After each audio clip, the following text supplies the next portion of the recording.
மலக்குகள் அல்லாஹ்வுடைய பெண் மக்கள் அப்படிங்கிற மாதிரியான சிந்தனை மக்காவில் வாழ்ந்த காபிர்களுக்கு இருந்தது. அப்ப அல்லாஹ் கூட என்ன கேட்கிறான்னு கேட்டா, அலக்குமு தக்கர உலகுல் உன்சா, ஏண்டா உங்களுக்கு மட்டும் ஆம்பளை பிள்ளையாவன் எனக்கு மட்டும் பொம்பளை பிள்ளையாங்கிறான் அல்லாஹ். இவங்க மலக்குகளை பொம்பளை பிள்ளைன்னு சொன்ன உடனே அல்லாஹ் குர்ஆன்ல கோபம் அப்படி கேட்கிறான், என்ன பொம்பளை பிள்ளை பிறந்தனோட பொழைக்கிறீங்க, அது மத்தவங்களுக்கு உசுரோட கொண்டே காலி பண்ணி போடுறீங்க, பொம்பளை பிள்ளைனால உங்களுக்கு பிடிக்க மாட்டேங்குது, அப்ப நீ எது வெறுக்கத்தக்கன்னு நீ நினைச்சிருக்கிறியோ அது எனக்கு நீ ஆக்குறீங்களா அப்படின்னு நல்லா கேட்கலாம். அலக்குமு தக்கரு உலகுல் உன்சா, உங்களுக்கு மட்டும் ஆம்பளை பிள்ளை எனக்கு மட்டும் பொம்பளை பிள்ளையா, திருக்கையில் கிஸ்மத்துல் ஈசா, இது அநியாயமான பங்கா இருக்கலாம்னு கேட்கலாம் அல்லாஹ். அப்ப அதே மாதிரி என்ன செய்யலாம், இவங்களா சில கற்பனைகளை பண்ணிக்கொண்டு சம்மூனல் மலாயிக்கத்த தஸ்மியத்தல் உன்சா, மலக்குகளுக்கு பொம்பளை பேரை வைத்துக் கொண்டிருக்கிறார்கள் இவர்கள். மலக்குகளை எல்லாருமே பொம்பளைகளாக இவர்கள் உருவப்படுத்திக் கொண்டிருக்கிறார்கள். அல்லாஹ் அதை மறுக்கிறான், அதை கண்டிக்கிறான். அது நம்ம என்ன வழங்குது, மலக்குகள்ங்கிறவங்கள இந்த பால் உணர்வுக்குள்ள என்ன செய்யக்கூடாது, கொண்டு வரக்கூடாது. ஜிப்ரீல் ஆம்பளையா பொம்பளையா ரெண்டும் இல்ல. ஜிப்ரீல் ஆம்பளைன்னு சொல்ல இயலாது, பொம்பளைன்னு சொல்ல இயலாது. மீகாயில் ஆம்பளையா பொம்பளையா சொல்ல இயலாது. மலக்க ஒரு படைப்பு, யாரு கொண்டாட்டி வேணுமோ குடும்பம் நடத்து வர பிள்ளை கட்டி பெற போறாங்களோ அவங்களுக்கு தான் அதெல்லாம் தேவைப்படும். இவங்களுக்கு ஆணும் பெண்ணுங்கிற டாபிக்கே கிடையாது. மலக்குகள் என்பவர்களை ஆண் என்றும் சொல்லக்கூடாது, பெண் என்றும் சொல்லக்கூடாது. ஆண் பெண்ணு சொல்லக்கூடாதுன்னா என்ன அர்த்தம், இனப்பெருக்கம் கிடையாது. ஜிப்ரீலுக்கு மகன் இருக்காரு, மகன் இல்ல, பேரை பராக இல்ல, ஜிப்ரீல் தான், அவர் மட்டும் இருப்பார். அவர் என்ன கிடையாது, அவருக்கு அல்லாஹ் என்ன நடக்குன்னு அல்லாஹ்வுக்கு சமமாக நினைச்சிடக்கூடாது. எத்தனை மனுஷன் கூட பிள்ளை இல்லாம இருப்பான், அதனால அல்லாஹ்வுக்கு சமம் ஆயிட முடியுமா? அல்லாஹ்ங்கிறவருடைய தனித்தன்மை அது வேற.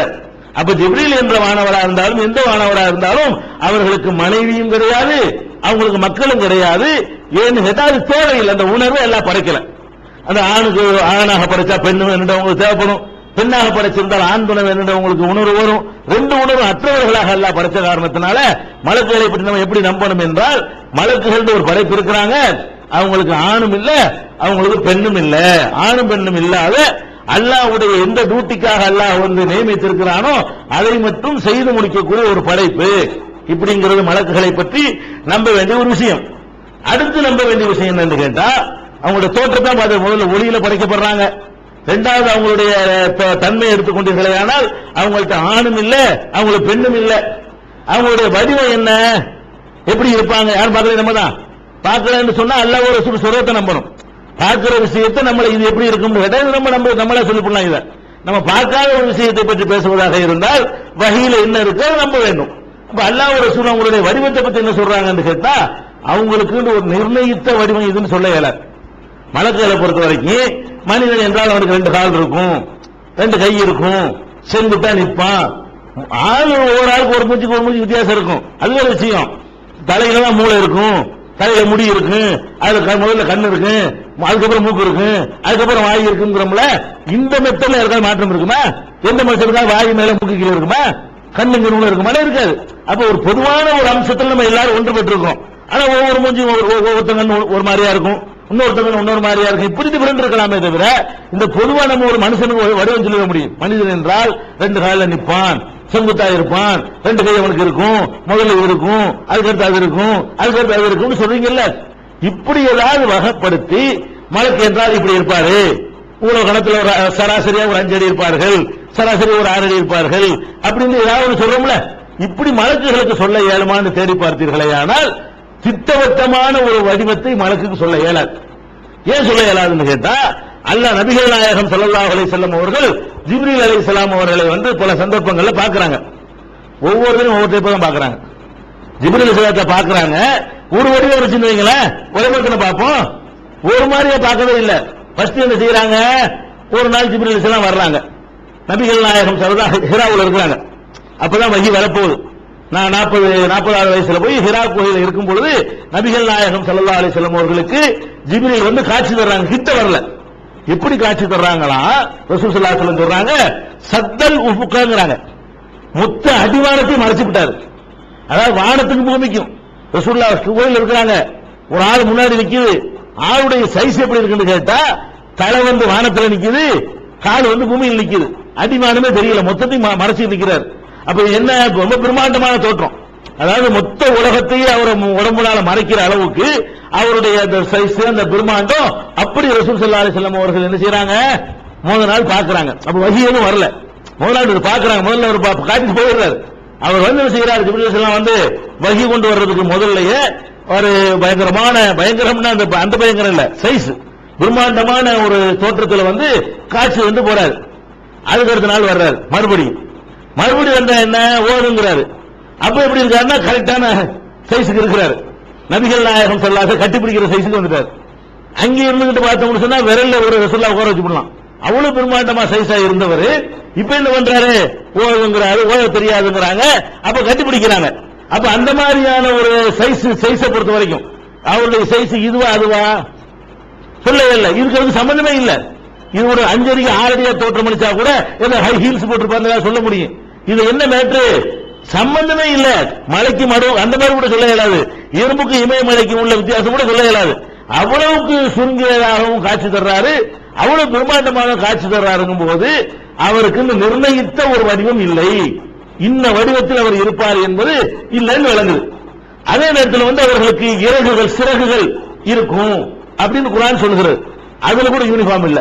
எப்படி எல்லாம் சொல்றான்னு கேட்டா, உலி அஜ்னிஹத்தின் ரெக்கை உடையவர்கள், மாணவர்கள் யாரு, ரெக்கை உடையவர்கள். எத்தனை ரெக்கை உடையவர்கள், மசனா சில ஆளுக்கு 2 இருக்கும், ஒரு சுலாக சில ஆளுக்கு 3 இருக்கும், ஒரு ரூபா சில ஆளுக்கு 4 ரெக்கை கூட இருக்கும். நமக்குலாம் 2 கை எல்லாம் இருக்கும். நீங்க கையில சின்ன பெருசு இருக்கலாமே தவிர எல்லாருக்கும் எத்தனை கை, 2 மனுஷனா 2 கை தான், 2 காலு தான். இது விளக்கா ஒரு நோயா வேண்டாம் செய்யும், ஒருத்தர் விரல் வந்து 6 விரல் நீட்டிட்டு இருக்கும், அது நோய், வெட்டி எடுக்க வேண்டிய மேட்ரு. அப்படி இருக்குமே தவிர கை 2 பேரும் இருக்கு. மலக்குகளுக்கு எல்லாம் என்ன செய்யறான்னு கேட்டா, சில ஆளுக்கு வந்து 3 ரெக்கை இருக்குமா, 2 ரெக்கை இருக்குமா, மசனா இருக்குமா, சில ஆளுக்கு 3 ரெக்கை இருக்குமா, சில ஆளுக்கு 4 ரெக்கை இருக்குமா.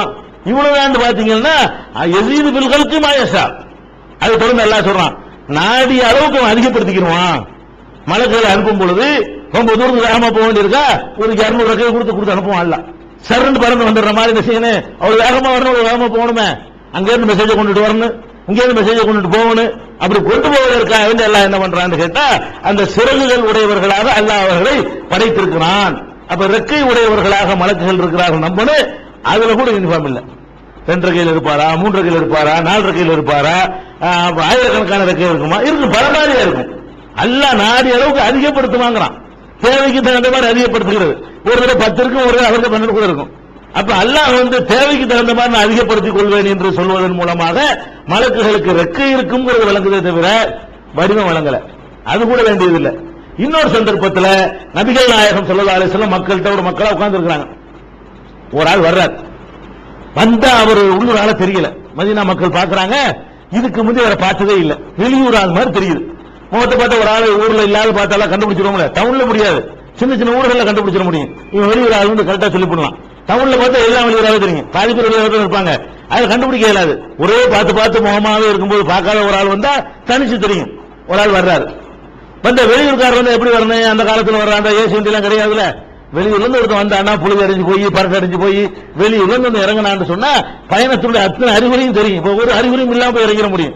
வந்து இறங்குறாரு, ஃப்ரெஷ்ஷா இருக்காரானா, ஆளு வெளியூர், முகத்தை பார்த்தா வெளியூரா இருக்குது. ஆனா எப்படி இருக்குது, இந்த ஊர்ல இந்த பக்கத்துல வீடு இருந்தா குளிச்சு கிழிச்சுட்டு நீட்டா மேக்கப்பட்டு வருவாரு, அப்படி வர்றாரு. வெள்ளேன்னு இருக்கு ஆடை, அப்படி நீட்டா இருக்காரு, முகம் பிரகாசமா இருக்கிறது. வெளியூரா இருக்காரு, முகத்தை பார்த்தா வர்றதை பார்த்தா உள்ளூரா மாதிரி இருக்காரு, அவ்வளவு நீட்டா வர்றாரு. பிரயாணத்தினுடைய எந்த ஒரு கலைப்பும் தெரியவில்லை. வந்தாரு, என்ன பண்றாரு, ரசூலுல்லாஹ் கிட்ட வர்றாரு. வந்து என்ன செய்யறாரு, ரசூலுல்லாஹ்வுடைய முட்டுக்காலோட தன்னுடைய முட்டுக்கால சேர்த்து இப்படி உட்கார்றாரு. சஹாபாக்கள் கொஞ்சம் ஒதுங்கி ஒதுங்கி உட்காருவாங்க, மரியாதை கொடுப்பாங்க. அது ஒரு விஷயம். இப்படி ஒட்டிக்கிட்டு உட்கார மாட்டாங்க. நம்மளே ஒருத்தர் உட்கார மாட்டோம்ல, ஒரு மனுஷன் உட்கார்ந்து இருக்கும், அவன் முட்டுக்காலோட சேர்த்து போய் ஒட்டி உட்காருவோமா, அப்ப கொஞ்சம் விலகி தான் உட்கார்ந்து இருப்போம். அப்ப எல்லாரும் எப்படி உட்காரும், இவர் என்ன பண்றாரு, வர்றாரு, இப்படி போய் உட்கார்றாரு. அவர் முட்டுக்கால கொண்டு ரசூலுல்லாஹ் முட்டுக்கால, சஹாபாக்கள் ஆத்திரம் வருது, இன்னும் காட்டாம இருக்காங்க, வந்து போய் செய்யறாருன்னு சொல்லிட்டு வந்து என்ன பண்றாருன்னா, அகபிரின் இஸ்லாம், இஸ்லாம்னா என்னன்னு சொல்லுங்கிறார். சரி, கேள்வி கேட்கிறாரு. ரசூலுல்லாஹ் என்ன செய்றாங்க, இஸ்லாம்னா அப்படின்னு வளர்க்குறாங்க, இஸ்லாம்னா என்னன்னு. அவர் என்ன பண்ணணும், சரி அடுத்த கேள்வி கேட்கணும், கரெக்டா சொன்னீங்க அப்படிங்கிறார். வந்து கேள்வி கேட்கிறார். அவர் என்ன பண்ற, ரசூலுல்லாஹ்வுக்கு சத்தியரா சரியா தான் சொல்லிருக்கீங்க அப்படின்னு என்ன அர்த்தம், டெஸ்ட் பண்ண வந்த மாதிரி தெரியுது. கரெக்டா சொல்லியிருக்கிற. அடுத்து இஹ்சான்னா என்னங்கிறாரு. அதுனா கியாமத் நாள் எப்போ வருங்கிறாரு. இப்படியே ஒண்ணு கேட்கிறார். ரசூலுல்லாஹ் ஒண்ணு பதில் சொல்றாங்க. சொல்லுமா சகத்த, சரிதான், உண்மைதான் சொல்ற, சரியா தான் சொல்றேன். அப்ப எங்களுக்கு உமர் இல்லான்னு சொன்னாங்க. எங்களுக்கு ஆச்சரியமா இருந்தது. இருந்தாலும் கேள்வி கேட்கணும் ஒருத்தர் வர்றாரு, பதில் சொல்லணும், சரி தெரிஞ்சுக்கிட்டேன்னு சொல்லணும். இவர் இன்னமும் இவர் டெஸ்ட் பண்ண வேண்டிய மாதிரி செய்யறாரு. சரியா தான் சொன்னீங்கிறாரு. அப்படி நான் கோபமா இருந்தோம். திரும்பி எந்திரிச்சாரு, போயிட்டாரு. போனோம் ரசூலுல்லாஹ் கேட்கிறாங்க, இந்த வந்தாரு யாரு? ததுருன மணி சாயில். வந்தாரு யாருன்னு உங்களுக்கு தெரியுமா? தெரியாத. அவர்தான் ஜிப்ரீல். உங்களுக்கு மார்க்கத்தை சொல்லித் தருவதற்காக வர்றாரு. என்கிட்ட கேள்வி கேட்டீங்களா? கேட்காத கேள்வியை கேட்டு அதுக்கு பதில வாங்கி அது நீங்க தெரிஞ்சுக்கிறதுக்காக வந்திருக்கிறாரு. அப்ப என்ன எப்படி வந்திருக்காரு பாருங்க. ரெக்கையானா உன்னை மனுஷன வர்றாரு. எல்லா மனுஷனும் பாக்குற மாதிரி எல்லா மனிதர்களுடைய தோற்றத்துல ஏதோ வெளியூர்கார ஒரு ஆள் வர்ற மாதிரி வந்திருக்கிறார். அப்ப நம்ம நம்ப வேண்டிய விஷயம் என்னன்னு கேட்டா, மலக்குகள் ஒளியால் படைக்கப்பட்டிருக்கிறார்கள். சிறகுகள் அவர்களுக்கு இருக்கிறது. அவர்கள் ஆணுமல்ல பெண்ணுமல்ல, அவர்களுக்கு திட்டமிட்ட ஒரு நிர்ணயிக்கப்பட்ட வடிவம் இல்ல, பல வடிவங்களை அவங்க எடுப்பாங்க. அப்படிங்கறத மலக்குகளை பற்றி நம்ப வேண்டும். மலக்குகள் சம்பந்தமாக இன்னும் நிறைய நம்ப வேண்டிய செய்திகள், மலக்குகள் பெயரால் நம்மள்ட்ட இருக்கிற கட்டுக்கதைகள், இவைகளை எல்லாம் இன்ஷா அல்லாஹ் அடுத்தடுத்த வாரங்கள்ல பார்க்கலாம். அஸ்ஸலாமு அலைக்கும் வரஹ்மத்துல்லாஹி. கண்ணியத்திற்குரிய எல்லாம் வல்ல அல்லாஹு ஜல்ல ஷானஹு தஆலாவின் நல்லடியார்களே,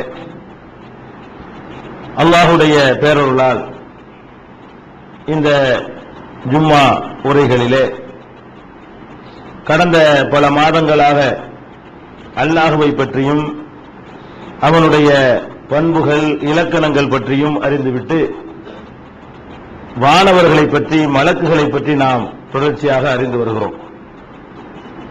மலக்குகளை பொறுத்தவரை நபிகள் நாயகம் ஸல்லல்லாஹு அலைஹி வஸல்லம் அவர்கள் பல்வேறு வடிவங்களிலே அவர்களை பார்த்திருக்கிறார்கள். சின்னஞ்சிறிய ஒரு மனிதனை போன்ற வடிவத்திலும் பார்த்திருக்கிறார்கள். அடிவானம் முழுவதையும் மறைத்துக் கொண்டிருக்கக்கூடிய பிரம்மாண்டமான தோற்றத்திலும் நபிகள் நாயகம் ஸல்லல்லாஹு அலைஹி வஸல்லம் அவர்கள் ஜிப்ரீல் அலைஹிஸ்ஸலாத்து வஸ்ஸலாம் அவர்களை பார்த்திருக்கிறார்கள் என்பதை கடந்த வாரத்திலே நாம் அறிந்தோம். இதிலிருந்து நாம் தெரிந்து கொள்கிற உண்மை என்னவென்று சொன்னால், வானவர்களுக்கு என்று பிரத்யேகமான குறிப்பிட்ட ஒரு வடிவம் கிடையாது. அவர்களை அல்லாஹ் விரும்பும் பொழுது சின்ன வடிவத்திலே கூட நபிமார்களுக்கு காட்டுவான். அவன் விரும்பினால் மிகவும் பிரம்மாண்டமான வடிவத்திலேயும் காட்டுவான். நபிகள் நாயகம் ஸல்லல்லாஹு அலைஹி வஸல்லம் அவர்கள் ஒரு முறை ஜிப்ரீல் அலைஹிஸ்ஸலாத்து வஸ்ஸலாம் அவர்களை 600 இறக்கைகள் கொண்ட சிறகுகளுடன் ரொம்ப பிரம்மாண்டமான தோற்றத்திலே பார்த்தார்கள் என்று சஹீஹுல் புகாரியிலே பார்க்கிறோம். அதே நபிகள் நாயகம் ஸல்லல்லாஹு அலைஹி வஸல்லம் அவர்கள் திஹியத்துல் கலபி என்ற ஒரு நபித்தோழர், பனு கலபு கோத்திரத்தைச் சேர்ந்த திஹியா என்ற பெயருடைய அந்த நபித்தோழருடைய வடிவத்திலும் பார்த்திருக்கிறார்கள். நான் ஜிப்ரீல் அலைஹிஸ்ஸலாம் அவர்களை பார்த்தேன். மனிதர்களிலே அவர் எப்படி இருந்தார் என்று சொல்வதாக இருந்தால், கலபு கோத்திரத்தைச் சேர்ந்த திஹியா என்ற ஒரு தோழர் இருக்கிறாரே, ஏறக்குறைய அவரை போலவே இருந்தார் என்று நபிகள் நாயகம் ஸல்லல்லாஹு அலைஹி வஸல்லம் அவர்கள் சொல்கிறார்கள். அப்ப அவங்களுக்குன்னு ஒரு குறிப்பிட்ட இன்ன வடிவத்தில் தான் இருப்பார்கள் என்று சொல்லக்கூடிய ஒரு நிலைமை இல்லை. இன்னும் சில ஹதீஸ்களில் பார்க்கிறோம், வானவர்கள் அவங்களுடைய வடிவத்தை சொல்லும் பொழுது நபிகள் நாயகம் ஸல்லல்லாஹு அலைஹி வஸல்லம் அவர்கள் சொல்கிறார்கள், அல்லாஹ்வுடைய அர்ஷை சில வானவர்கள் 8 வானவர்கள் சுமந்து கொண்டிருப்பதை நாம் எல்லாம் அறிந்திருக்கிறோம். திருமறை குர்ஆனிலும் அல்லாஹ் சொல்லி காட்டுகிறான், வயஹ்மிலு அர்ஷ ரப்பிக ஃபௌகஹும் யௌமைதின் சமானியா. உங்களுடைய இறைவனுடைய அரிசை 8 வானவர்கள் சுமந்து கொண்டிருக்கிறார்கள் என்று திருமறை குர்ஆனில் கூட அல்லாஹ் சொல்லி காட்டுகிறார். அந்த அரிசை சுமக்கிற வானவர்களை பற்றி, அரிசி தான் நம்ம வழங்கி வைத்திருக்கிறோம். அரிசி என்று சொன்னால் நம்ம இருக்கிற பூமி, சூரியன், இந்த கேலக்சி, இந்த பிரபஞ்சம், இதெல்லாம் அதுக்குள்ள சும்மா சின்ன ஒரு பொருள் மாதிரி ஆடிக்கணும். ஒரு கேடயத்திற்குள்ள ஒரு பந்து எவ்வளவு சைஸா இருக்குமோ, அல்லாஹ்வுடைய அரிசிக்குள்ள இந்த உலகமே அவ்வளவு சைஸ் தான். அப்ப அவ்வளவு பிரம்மாண்டமான அரிசி என்று சொன்னால் அதை சுமக்கிற வானவர்களும் பிரம்மாண்டமா இருக்கணும் இல்லையா? அதை நபிகள் நாயகம் ஸல்லல்லாஹு அலைஹி வஸல்லம் சொல்கிறார்கள். அரிசை சுமக்கிற வானவர்கள் என்று சொல்லப்படுகிறது.